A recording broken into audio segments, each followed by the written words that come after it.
안녕하세요, 꽁쌤입니다. 멀티그립 지금까지 설명해 본 내용 한번 실습해 보겠습니다. 자, 이런 식으로 잡는다 그랬죠? V자 홈이 턱과 어깨 사이, 턱과 어깨 사이의 V자 홈이, 이 V자 홈이 엄지와 검지의 이 V자 홈이 턱과 어깨 사이를 보게 할 때 이게 기준입니다. 이걸 틀면 안 돼요. 이렇게 또 이렇게 틀면 안 되고, 그럴 때 요 면이 살짝 한 20, 30도 정도 이렇게 보여야 됩니다. 이게 이렇게 돼도 안 되고, 이게 너무 들어가도 안 되고. 물론 이 2번 그립에 대한 기준은 사람마다 약간 차이가 있는데, 그건 나중에 자기에 맞게 적용해 나가면 됩니다. 그래서 2번 그립. 그리고 라켓을 45도 돌리고 손목을 열어 젖히면서, 이런 동작. 그래서 엄지가 내려가는 거죠. 네. 여기에 1번 그립. 그리고 다시 치고 돌아오면 2번 그립. 그리고 마찬가지로 45도 돌리면서 엄지를 올려줍니다. 이게 3번 그립. 치고 다시 2번 그립. 한번 해볼까요?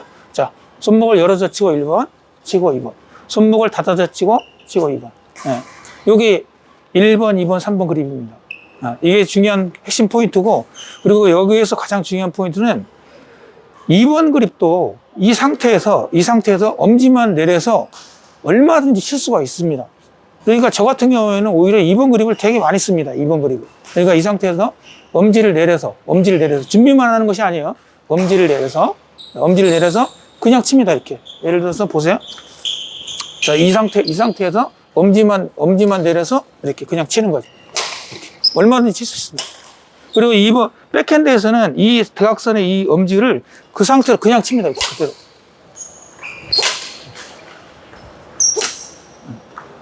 그래서 내가 2번 그립을 안 돌리고, 물론 약간 움직일 수는 있어요. 근데 우선은 초보 때는 안 움직인다고 생각하고 연습을 하셔야 돼요. 그래서 이 상태에서 엄지만 내려서 포핸드를 치는 것이 좋은 거고, 가능하면 포핸드를 칠 때 엄지를 내려서, 라켓이 돌아가지 않더라도 엄지를 내려서 쳐야지, 이 상태에서 엄지를 그냥 놓고 치게 되면은 조금 손목이 불편해집니다. 물론 만약에 샤트를 치다가 게임 중에 너무 급하면은 엄지를 그냥 놓고 칠 수도 있어요. 예. 그렇지만 기본적으로 포핸드는 엄지를 라켓을 돌리든 아니면 돌아가지 않든 항상 엄지는 내리는 것이 좋다, 이렇게 알고 있으면 돼요. 그래서 포핸드에서의 엄지를 내리고 2번, 또는 라켓을 돌리고 손목을 열어젖히면서 라켓도 돌리고 손목을 열어주면 1번 치고 다시 2번, 다시 백핸드 쪽에서 이 상태를 그대로 치면 2번, 그리고 손목을 닫아주면서 그립을 돌리면 3번, 이렇게 됩니다. 그러니까 멀티그립의 기본 핵심은 포핸드에서요, 이쪽 포핸드에서 앞에는 1번, 중간은 2번, 오히려 뒤에는 이 3번 그립이거든요. 이게 3번 그립이죠. 근데 이 상태에서 엄지만 내려요, 이렇게. 그러면은 3번 그립 얼마든지 칠 수가 있어요. 이런 식으로 해서 위기의 상황을 벗어날 수가 있는 거죠. 각도를 잡아줄 수 있기 때문에 위기 상황을 이렇게 벗어날 수가 있는 거예요. 그래서 포핸드에서의 1번, 2번, 3번을 다 가능해야 되고, 그러면 백은 또 다르게 적용하는 거예요. 앞쪽에 있을 때는 3번이 되는 거죠, 이렇게. 중간에서는 2번이 되는 거예요, 이렇게. 2번을 얼마든지 다 칠 수가 있어요. 그죠? 파이크레도 가능하고, 스매싱도 가능하고. 그죠? 그 다음에 그 뒤에 있을 때는 이제 라켓이 1번 그립이 되는 거죠. 손목이 열어지니까.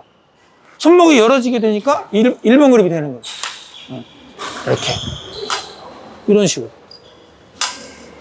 그러니까 꽁쌤 그립 교수법에 있어서 이 멀티 그립이라는 것은 손목을 열어주느냐 아니면 손목을 닫아주느냐, 이거에 따라서 손목이 열어주면 1번 그립이 되는 거고, 손목을 닫아주면 3번 그립이 되는 거예요. 그러니까 이 상태에서, 자, 제가 한번 해볼까요? 손목을 열어줄 때마다 이렇게 돌릴 수가 있는 거죠. 이렇게. 근데 만약에 이렇게 앞으로 쳐야 된다면 이게 라켓이 이쪽으로 돌아가면 안 되겠죠.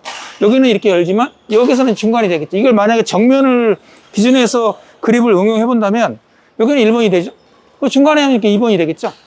그럼 뒤에는 어떻게 되겠어요? 3번이 되겠죠. 이 엄지가 자연스럽게 내려가죠. 그죠? 이렇게. 그럼 백은 어떻게 되겠어요? 이쪽에서 앞에는 3번이 되겠죠. 이렇게. 이게 3번 그립이 되겠죠. 중간에 오면 어떻게 되겠어요? 이게 2번 그립으로, 앞에는 3번이 되고 중간에 오면 서서 2번으로 바뀌는 거예요. 이렇게. 그 뒤로 오면 손목이 열어지게 되죠. 그러니까 1번이 되는 거죠. 그러니까 이걸 네트 기준으로 해서 보여주면 여기는 3번이 되겠죠. 이렇게. 그럼 여기 중간은 2번이 되겠죠. 2번을 이용해서 손목을 많이 치겠죠. 그죠? 그 다음에 뒤에 있을 때는 이 그립이 정면을 유지한다고 보니까 이렇게 중면을 맞는다고 보면 이렇게 되겠죠. 손목이 클 때는 이렇게 열어지게 되는 거죠. 그러면 이렇게 이런 식의 타법이 나오는 거예요. 그래서 이런 타점이 이렇게 뒤에 있는 것은 샤트를 강하게 치기는 어렵겠죠. 그죠? 그렇지만 숙련되면은 뭐 저처럼 이렇게 숙련이 되면은 그러니까 여러분들께서는 한 적어도 4, 5년은 쳐야겠죠? 그러면은 포핸드에서 이렇게 뒤에 오는 타점을 이 3번 그립에서 엄지만 내면 얼마든지 칠 수 있어요. 마찬가지로 왼쪽도 1번 그립이 되지만 이 뒤에 있는 것도 타점을 정확히 맞추면 이렇게 뒤에까지 나갈 수가 있어요.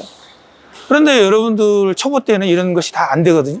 그 초보 때는 이 타점이 앞에 있는 거, 그 다음에 옆에 있는 거, 이런 걸 많이 연습하시고, 이 뒤에 있는 것은 우선은 나중에 숙련돼서 차차 배워나가면 됩니다.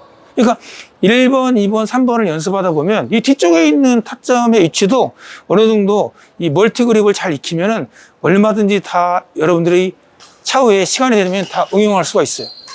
자, 좀 더 자세한 사항은 또 다음 시간에 하도록 하겠습니다.